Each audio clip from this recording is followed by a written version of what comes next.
Inner Earth civilizations? Unraveling the mystery behind our planet's massive inner ocean. One of my all-time favorite books is without a doubt Journey to the Center of the Earth, written by world-famous author Jules Verne. The story written by Verne involves a German professor called Otto Lidenbrock who was convinced that there are volcanic tubes that lead toward the center of our planet.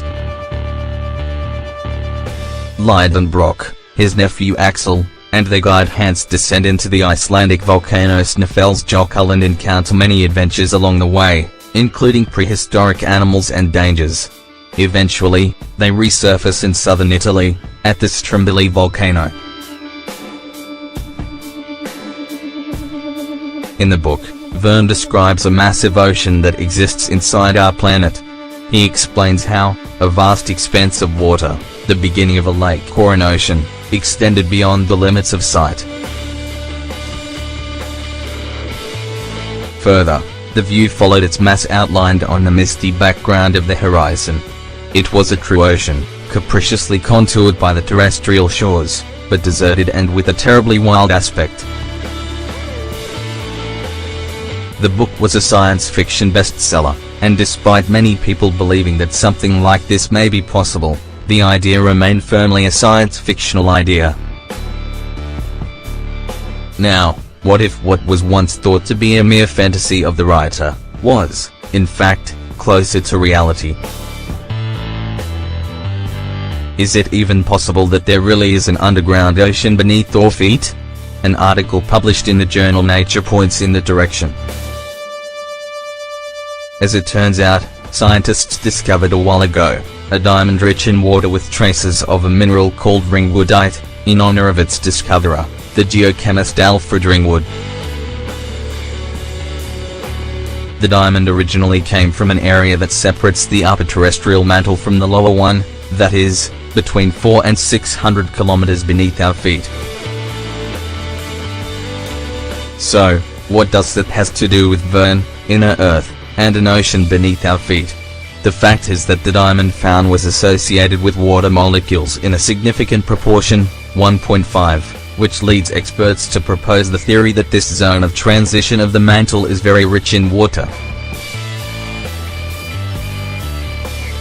In fact, scientists have proposed that there is so much water beneath the surface of our planet, that we can cover the surface of our planet entirely in water.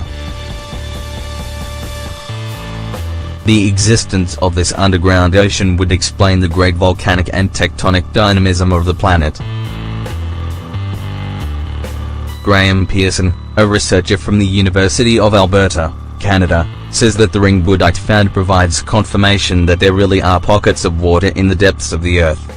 That, however, is a theoretical confirmation, of course, since due to lack of equipment and technology it would be impossible to obtain physical evidence from the mantle directly.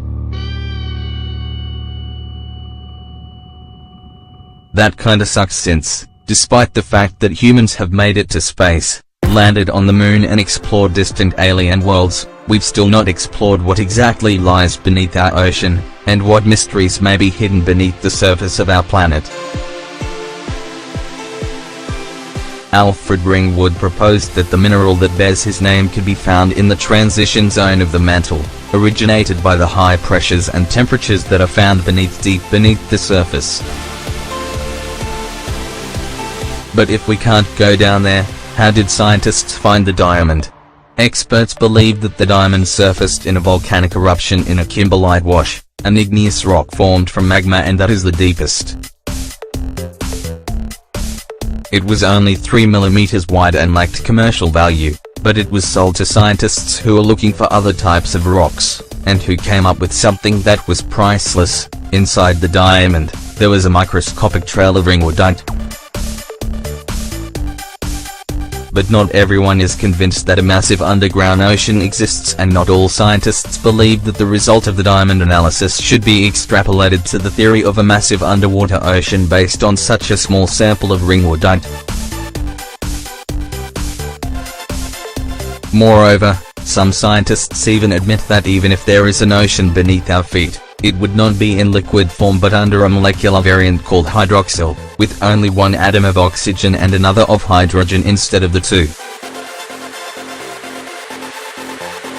David Wilcock and Earth's Inner Civilizations in 2015, an article appeared on Coast to Coast AM, where author and researcher David Wilcock discusses Earth's inner civilizations. Wilcock told C2C that an alliance of ancient civilizations currently resides inside the Earth, and they may soon reveal themselves to the outer world.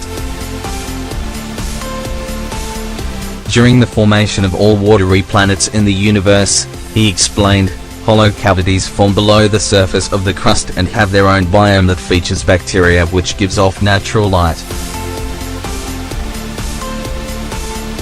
What this means is that you can actually live inside caverns in the earth that have visible light, he marveled. Based on his research, Wilcock said, it appears that these cavities are used so that more advanced civilizations have a place they can live while they're managing what takes place on the surface. Over the span of the planet's history, he explained, various advanced societies, such as the Atlanteans, took refuge underground in order to survive tumultuous times and ultimately settled in their new subterranean location.